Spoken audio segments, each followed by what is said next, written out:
This video tells you how to report an incident with the Wrestlink Incident Eye app. Watch it to record an unplanned task that has to be completed. For example, if something is broken or if there's some spot to be cleaned and so on. First, you need to open the app. Before you report an incident, you may need to check in at the location so that the system knows where the report comes from. Now you are ready to send incident information. To do this, just tap Report an Incident and fill in the fields. You can avoid typing and use voice input. Take a photo to show what exactly needs attention. You can draw on the photo if you need.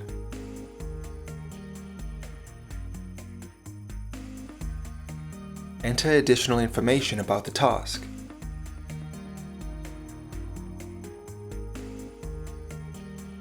Choose the task priority depending on how urgent it is. That's it. You submitted the incident.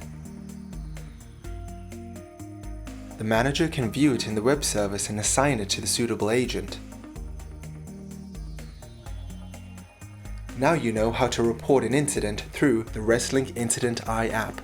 To learn more, check out the Wrestlink platform documentation at docs.wrestlink.fi. If you have any questions, contact us at support@wrestlink.fi.